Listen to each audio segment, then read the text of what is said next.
أعوذ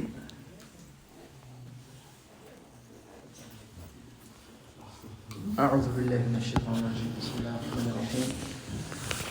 الحمد لله رب العالمين، وصلي وسلم على أشرف الأنبياء والمرسلين نبينا محمد وعلى آله وأصحابه أجمعين. فنحن في الليلة 26 من شهر رمضان، ورمضان أوشك على الانتهاء. وكما ذكر الشيخ في الجلسة الماضية، قد كثر الكلام عن العشر الأواخر وليلة القدر، وينبغي أن ننظر إلى ما بعد رمضان. ما هو الشيء الذي استفدناه من هذا الشهر الكريم؟ ما هو التغير الحاصل في سلوكياتنا؟ ما هي العبر والدروس التي استفدناها من هذا الشهر؟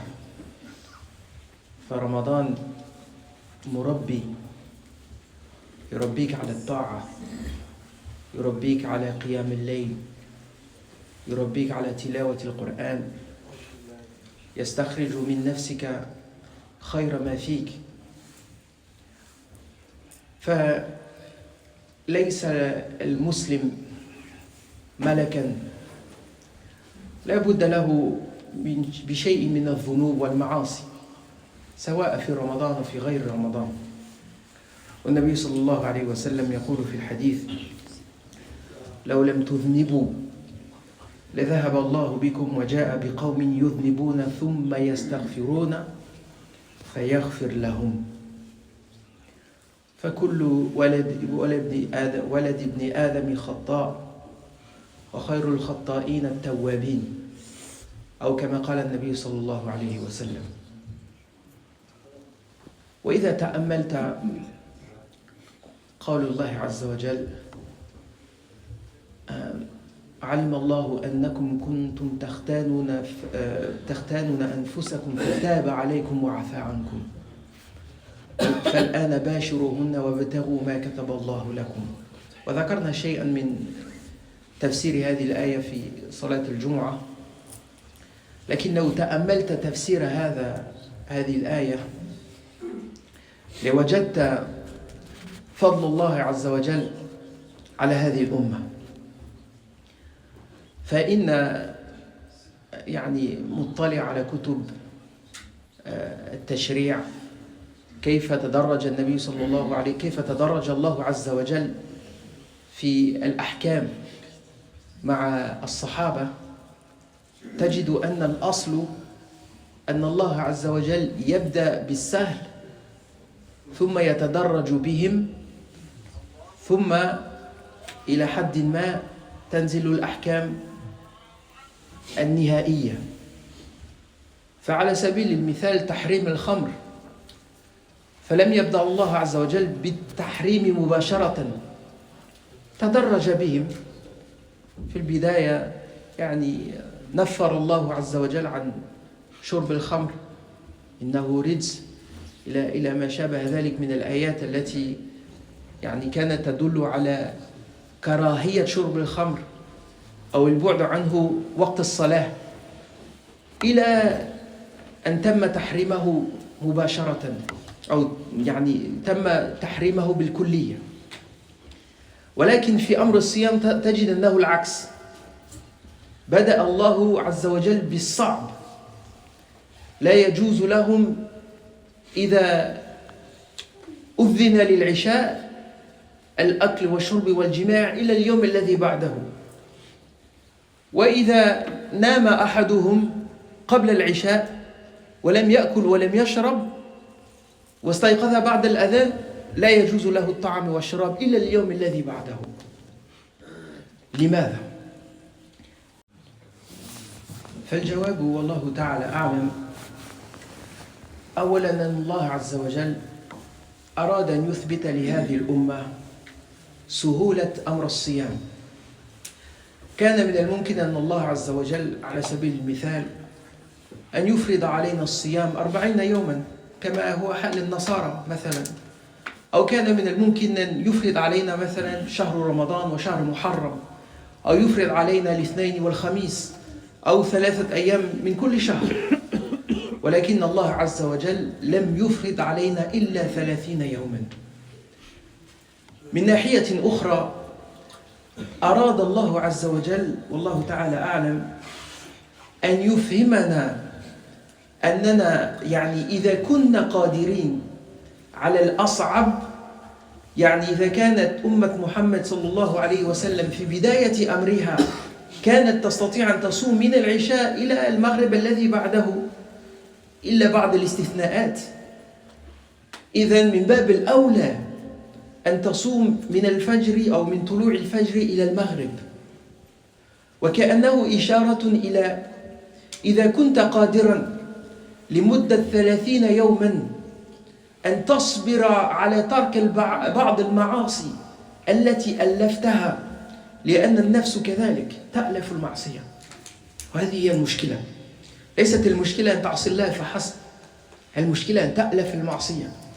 فالأمر الذي في عينك كبير يصبح عادي، تفعله كل يوم، وحتى لو كنت تعلم أنه خطأ وأنه إثم ولكنك ألفته ويصعب عليك تركه جدا.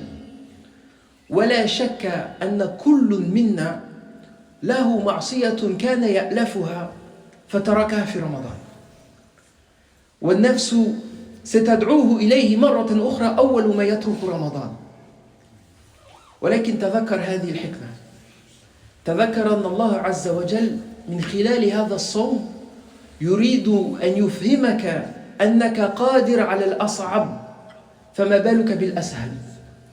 أنت تركت الصيام، تركت المعصية 30 يوما من غير صعوبة، بكل يسر، لا تشعر بالإشفاق ولا بالصعوبة، لا، الأمر سهل. ترك المعصية سهل ليس صعبا، وتريد أن تعود إليه مرة أخرى، وتريد أن تكون كل هذه الأيام يعني جوع وعطش، وتريد أن يكون كل هذا القيام يعني سهر وتعب، كما قال النبي صلى الله عليه وسلم: رب صائم لا ينال من صيامه إلا الجوع والعطش والعياذ بالله، ورب قائم لا ينال من قيامه إلى السهر والتعب. فنسأل الله عز وجل أن يرزقنا التقوى، وهذا من معاني الصيام، أن يرتقي الإنسان، أن يتحسن الإنسان، أن يتحول الإنسان، أن يتوب إلى ربه، وهذه فرصة عظيمة لا تعوض. والنبي صلى الله عليه وسلم كما تعرفون في الحديث المشهور يعني كان يصعد في المنبر ويقول آمين وآمين وآمين، ثم سئل عن ذلك فأخبر أن جبريل أتاه فقال من ضمن ما قال: رغم أنف امرئ أدرك رمضان فلم يغفر له. يعني إن لم يغفر لك في رمضان فمتى يغفر لك؟ والأمر عائد إليك على حسب ماذا يعني في نيتك، ماذا عزمت عليه. هل تعود إلى المعصية بعد رمضان؟ أول ما ينتهي رمضان نغلق المصاحف ولا يوجد قيام ليل ولا يوجد ذكر ولا يوجد توبة ولا يوجد إنابة، ونعود إلى ما كنا عليه، أو نتغير، نتحسن، نرتقي، لعلنا لا نصوم رمضان بعدها. فعلى حسب هذه النوايا سنختم به هذا الشهر. دائما نسأل أنفسنا: هل الله عز وجل تقبل منا أم لا؟ الإجابة سهلة، كما قال الله عز وجل: إنما يتقبل الله من المتقين. فإذا كنت تحس أن عندك يعني مظاهر من مظاهر التقوى في سلوكك، هل تغير شيئا؟ فحينئذ تكون من المتقين، وإلا فنسأل الله عز وجل أن يتوب علينا وأن يردنا إلى الدين ردا جميلا. Donc mes frères et sœurs, nous sommes arrivés vers la fin du mois de Ramadan. Nous sommes la nuit du 26. Il ne reste plus que quelques jours et Ramadan sera définitivement écoulé. Et comme disait le cheikh avant-hier, on a beaucoup parlé de Ramadan, on a beaucoup parlé des 10 dernières nuits du mois de Ramadan, de Laylat al-Qadr, etc. Et l'heure est venue de faire le bilan de ce mois sacré qui vient de s'écouler, ce mois béni, ce mois d'adoration, ce mois de récitation du Coran, ce mois de jeûne, ce mois d'aumône, ce mois de dévotion. Et chacun doit en tirer des leçons. Il y a quelque chose qui est incontestable dans la nature humaine, c'est que nous sommes tous des pécheurs. Aucun d'entre nous n'est, ma'soum. Il est, comment on dit ma'soum en français? Exempt de péché. Infaillible. Voilà, c'est ça le mot. Personne n'est infaillible. Tout le monde commet des péchés sans exception. Et il y a des péchés qui sont des habitudes. Le problème du péché, c'est pas tant de péché en soi, mais c'est de ne plus s'apercevoir que c'est un péché. Ou alors de ne plus pouvoir se passer du péché, plus pouvoir vivre sans ce péché. Le prophète sallallahu alayhi wa sallam nous dit dans un hadith, si vous ne commettiez pas de péché, Allah azza wa jal vous ferait disparaître, il vous éradiquerait et vous remplacerait par un peuple qui fait des péchés et qui demande pardon, et Allah azza wa jal leur accordera le pardon. Donc, la finalité, c'est pas que nous menions une vie sans péché. La finalité de notre existence, c'est que nous reconnaissions nos péchés et que nous implorions le pardon d'Allah azza wa jal. Mais le problème, c'est quand tu ne reconnais pas tes péchés. Le problème, c'est quand tes péchés, ils deviennent tellement des habitudes, au final, tu es même presque attaché à tes péchés. Et c'est là où le mois de Ramadan, il joue un rôle prépondérant. C'est que le mois de Ramadan, il est là pour te prouver que tu peux vivre sans certains péchés.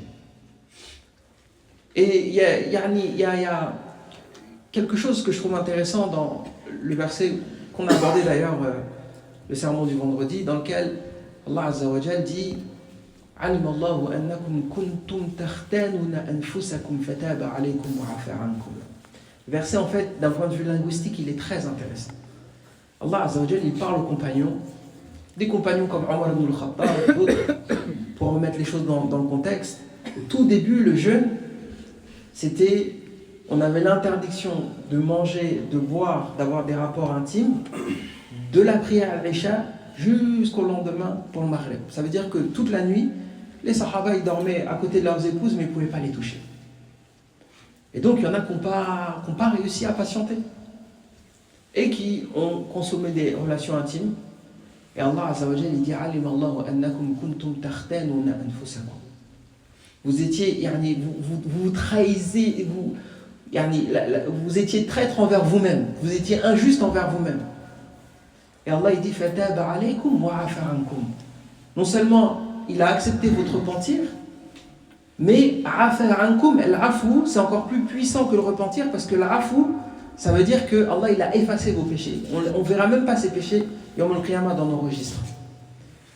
Et c'est la raison pour laquelle on dit Allahumma dans l'une des invocations dans Laylat al-Qadr, ce qu'il est recommandé de dire les 10 derniers jours du mois de Ramadan, Allahumma innaka afuun tuhibbul afwa fa'fu anna. Oh Allah, tu es pardonneur. Et l'afu, c'est plus puissant que tu acceptes le repentir. Le repentir, tu as encore la faute, mais la faute, elle est pardonnée. L'afu, la faute, elle est effacée même. C'est comme si tu ne l'avais pas fait. Donc Allah Azza wa Jalla, il a pardonné aux compagnons, il a effacé leurs fautes. Et il leur a permis d'avoir des rapports intimes et de manger, de boire toute la nuit. حتى يتبين لكم الخيط الأبيض من الخيط الأسود من الفجر. Et en fait, ce qui est intéressant, c'est que quand tu étudies les tashri'a, on avait un cours à la fac comme ça qui parlait de la façon, la sagesse avec laquelle Allah Azza wa Jal il imposait il a prescrit les interdits religieux, comme par exemple le hijab, comme par exemple l'interdiction de boire de l'alcool. Et il y a la notion de progressivité en fait. C'est que la plupart des ahkam, ils ne sont pas arrivés d'un seul coup comme ça. C'est pas du jour au lendemain, les compagnons leur a dit arrêtez de boire de l'alcool. Parce que l'alcool, ça faisait partie de leur culture. Celui qui connaît un petit peu la littérature arabe classique, la poésie ancienne, tous les poèmes de la poésie classique, ça parle d'alcool, ça parle de femmes, ça parle de vin. Les gens qui pensent que les Arabes ne buvaient pas d'alcool, ils se trompent. Ils aimaient tellement ça même. Et c'est la raison pour laquelle Allah Azza wa Jal, il a fait en sorte que l'interdiction du vin ou de l'alcool, elle soit progressive. Au début, on leur dit que c'est quelque chose de mauvais, puis on leur dit de ne pas approcher la prière wa antum sukara, hatta ta'lamu ma taqulun. Donc jusqu'à ce que vous soyez conscient de ce que vous disiez, jusqu'au jour où maintenant c'est interdit. Et Aïcha, elle dit dans un hadith que si Allah Azza wa Jal avait interdit l'alcool d'un seul coup, ils n'auraient pas résisté, ils n'auraient pas été capables de le faire. Et subhanallah, pour le jeûne de Ramadan, c'est l'inverse. C'est-à-dire qu'on a commencé par le plus dur et ensuite on est arrivé vers le plus facile. Pourquoi? Allah Ta'ala a'lam. Mais dans la façon dont Allah Azza wa Jal, il nous a imposé le jeûne, ou il a imposé à la communauté de Mohammed sallallahu alayhi wa sallam, il y a l'idée que, en fait, déjà, si on l'avait imposé d'un seul coup, du jour au lendemain, les gens, ils auraient trouvé ça trop difficile.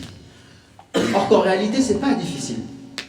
Tu regardes même ton état d'esprit avant Ramadan, pendant Ramadan et après Ramadan, c'est pas la même chose. Avant Ramadan, tu te dis, mais 30 jours, sans manger, sans boire, du matin au soir, pourtant tu le fais tous les ans. Mais tu as toujours cette peur où tu te dis, ça va être difficile, mais en réalité, c'est facile. En réalité, le jeûne, c'est facile. C'est que 30 jours. Ayyaman ma'doudat. Allah Azza wa Jal aurait pu nous imposer 40 jours. Les chrétiens, c'est 40 jours. Il aurait pu nous imposer Muharram. Il aurait pu nous imposer le lundi et le jeudi. Il aurait pu nous imposer 3 jours par mois. Et on n'aurait même pas trouvé ça bizarre. On n'aurait jamais su que ça aurait pu être 30 jours. On aurait accepté, on aurait dit Sami'na wa ta'na. Et donc sur les 12 mois de l'année, sur les 365 jours, Allah nous impose que 29 ou 30 jours. Et comme je disais, quand on commence, on aborde le mois de Ramadan, on se dit, waouh, ça va être long. Les journées vont être longues, elles vont être difficiles. Là, on l'a abordé, franchement, j'ai à peine eu l'impression d'avoir jeûné. C'était facile. Yuridullahu bikumul yusr. En plus de ça, Allah nous montre dans le Coran que ça aurait pu être bien plus difficile parce que la première des générations, elle était obligée de jeûner de l'Isha jusqu'au lendemain au Maghrib. Et il y en a certains qui n'ont pas résisté pour dire à quel point ça aurait pu être beaucoup plus dur parce que même pour des Sahaba comme Omar, c'était quasiment impossible. Et Allah Azza wa Jal, il a rendu le jeûne un petit peu plus facile. Et c'est comme s'il voulait nous montrer quelque chose. Nous dire que, en fait, regarde le mois de Ramadan. Certes, c'est un mois de privation.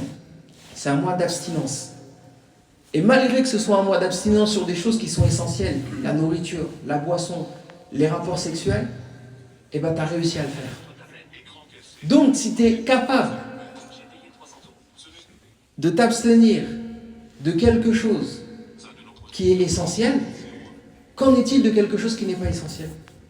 A fortiori, tu es capable de t'abstenir du péché. C'est comme si Allah Azza wa Jal, il voulait te montrer tes vraies capacités. Tes capacités que tu ne soupçonnes pas. Et comme je disais, on a tous un péché qu'on commettait avant le mois de Ramadan. Et qui était un péché dont on n'arrivait pas à se débarrasser. Et chacun, en son âme et conscience, il le connaît. Et pendant le mois de Ramadan, on s'en est éloigné sans aucune difficulté. Et la question qui se pose, c'est après le mois de Ramadan, quel va être notre rapport avec ce péché? Est-ce qu'on va y retourner ou pas? Est-ce que le nefs, dans son fort intérieur, il attend avec impatience la fin du mois de Ramadan pour retourner à ce péché ou pas? Chacun, il est maître de la réponse. En fait, chacun choisit. Et en fait, quand on regarde la finalité du jeûne du mois de Ramadan, la'allakum tattaqun, et qu'on réfléchit au sens du mot taqwa, en fait, on a la réponse. Le prophète sallallahu alayhi wa sallam, il dit dans un hadith, رغم أنف امرئ أدركه رمضان فلم يغفر له. Yani littéralement, celui qui aura vécu le mois de Ramadan et dont les péchés n'auront pas été pardonnés, eh bien que son visage soit recouvert de poussière, yani qu'il soit humilié. Yani, en gros, si le mois de Ramadan n'a pas suffi pour te faire pardonner tes péchés, il n'y a rien à faire pour toi. C'est pas en dehors du mois de Ramadan que tes péchés vont être pardonnés. Si pendant le mois de Ramadan, tu n'as pas réussi à t'améliorer, malgré le fait que les portes du paradis soient grandes ouvertes, les portes de l'enfer soient fermées, que les shayatines soient enchaînées, qu'Allah Azza wa Jal y mette la baraka, qu'il mette Laylat al-Qadr, que tu retrouves Salat al-Tarawih, que tous les musulmans ils sont dans une ambiance de dévotion et de piété, malgré ça, tu es resté enchaîné à ton péché, c'est toi qui as choisi. Et souvent on se pose la question, c'est quoi le signe qu'Allah Azza wa Jal a accepté nos péchés, nos bonnes actions, ou notre jeûne de manière générale? Eh bien, le signe il est évident. Allah Azza wa Jal dit la'allakum tattaqun. Peut-être atteindrez-vous la piété. Et quand tu as atteint la piété, ton rapport au péché il change. Ton rapport au péché il est différent. Le péché qui était ton ami inséparable là, dont tu n'arrivais pas à te passer, c'était ton accoutumance où tu étais accro à ça, ça devient ton ennemi. Ça, c'est un signe de piété. Et il y a un verset qui... Enfin, il y en a plus d'un, mais... Il y a des versets qui parlent de la piété dans le Coran qui devraient nous faire frémir. Comme le verset dans lequel il dit « Innama yataqabbalu Allahu minal muttaqin » Allah Azza wa Jal, il n'accepte les œuvres que des gens pieux. Donc, la réponse, elle est simple. Soit on est devenu pieux, et Allah Azza wa Jal, il a accepté notre jeûne, il a accepté le mois de Ramadan, il a accepté les prières, la récitation du Coran, les sadaqat, etc. Ou soit c'est pas le cas, et là on rentre dans le hadith dans lequel le prophète sallallahu alayhi wa sallam dit que certains jeûneurs ne retireront de leur jeûne que la faim et la soif.